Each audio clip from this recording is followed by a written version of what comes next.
Stephen King gave the upcoming adaptation of It his seal of approval. But did he also just confirm that a sequel is indeed coming? I'm Sasha Perl-Raver, and this is Screen Junkies News.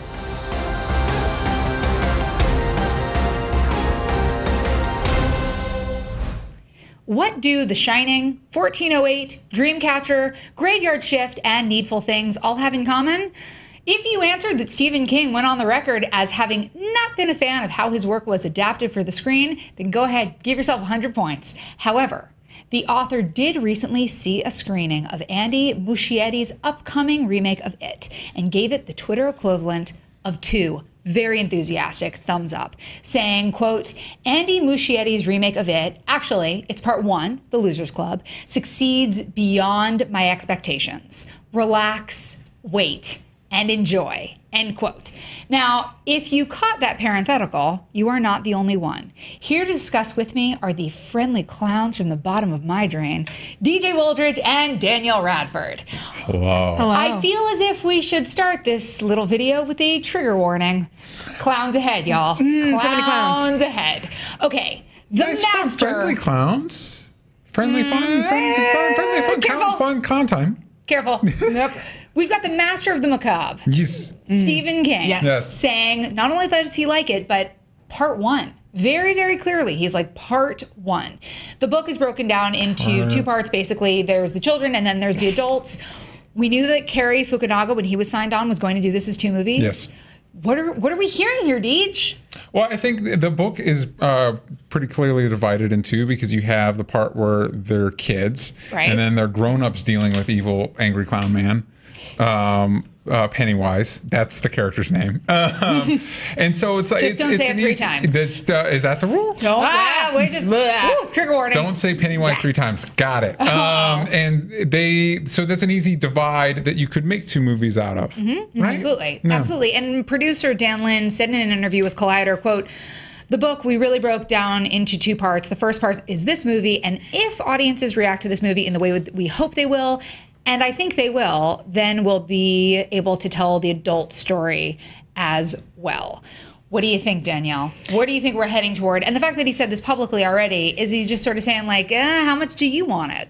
Well, and so part of me, of course, when you see that Stephen King quote is he just trying to, for people who are going to be pedantic about it, is he just trying to be like, look, I know it's not the whole book. I know it's just part 1, but it sounds like they are saying, look, if you guys like it and if you enjoy the part 1 that we're giving you, then of course we're going to give you a part 2. And why wouldn't they? Why wouldn't you expand on the rest of that book and then see the adults dealing with the creepy killer clown dude? But isn't that weird? Like, hey guys, here's half of an adaptation. Hope you like it so we can do more. Like, but that's weird, what we right? do now. That's what we do now. Everything is about world building. Everything is about what's coming next. But I think it's interesting that you brought it up as sort of like a pre-trolling, like, I know it's only half the book. That never occurred to me. That's actually a really interesting thought, Danielle.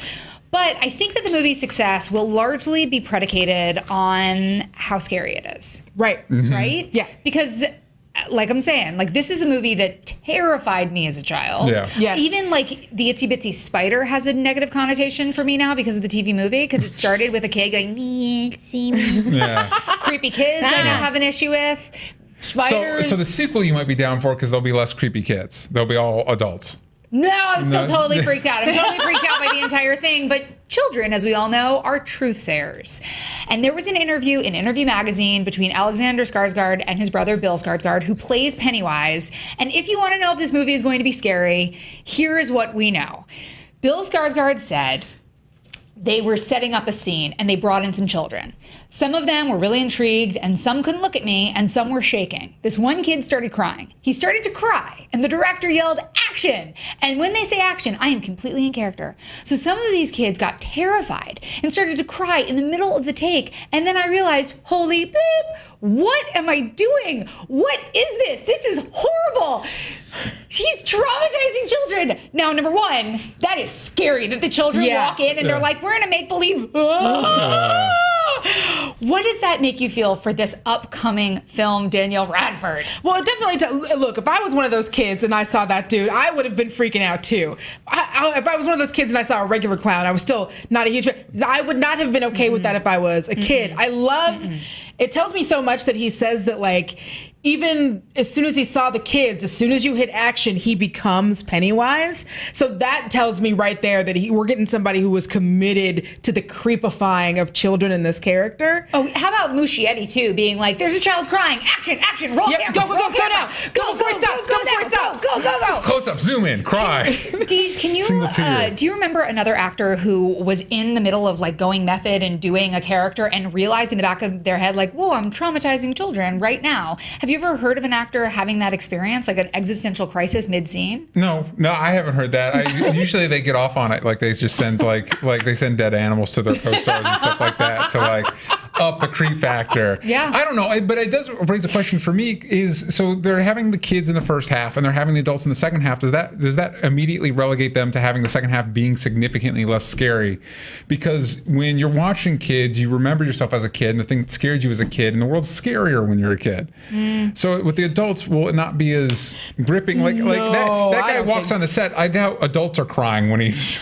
I don't think adults are crying, but I think that you're right. Children are more innocent, but you can also, and so you can project yourself into their experience. Like, oh, if I was a kid, I'd be scared too.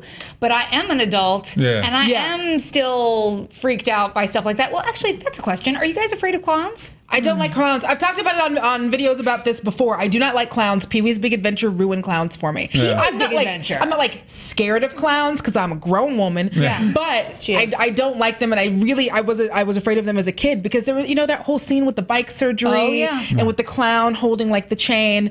I didn't like those at all, and that still sticks with me as like a creepy thing about clowns because I had that weird experience when I was a kid. So first off, all the kids on this movie are going to have problems with clowns for the rest of their lives. And secondly, that makes me, I'm not going to be less terrified because it's still a murder clown. Like, even if I'm an adult and it's like, well, clowns are for kids, it's still a clown that murders. Like, if you brought in like someone dressed as like the Easter Bunny and it's like, oh, the Easter Bunny, and then the Easter Bunny killed a bunch of people, I'd still be afraid of that Easter Bunny. You know what we need? We need a palate cleanser. Let's take a look at what Bill Skarsgård looks like when he is not Pennywise. Let's palate cleanse the clown. Look at that. Right. Look at that. Look at them nice cheeks. looking dude. That's a sweet looking guy. I think that's scarier. No, I don't come trust on. that. That's a handsome man. No, that's some American Psycho stuff right there. Like, I don't trust that guy. Skarsgård, good genes. That's some True Blood Junior good genetics. I think there's a better question. Quick poll from anybody in the studio. Does anybody in here down with clowns? Is anybody okay with clowns at this point? Anybody? Okay. What? We got a thumbs up. I'm okay with clowns. I'm not terrified of clowns. I am afraid of balloons, though, and a balloon floated past our office just before we started doing this, and I am not okay with that. Boom. It was a bright yellow balloon, but still. So we want to know, do you think that Stephen King, one of the master writers of our time, misspoke, and this is not actually setting up a sequel? Or do you think we're going to get all the scares, young and old? Let us know in the comments below. You can tweet us at SJ News. Make sure to like and subscribe. Of course, you can always click here for more Screen Junkies news. And don't go in any drains. It's just a bad idea.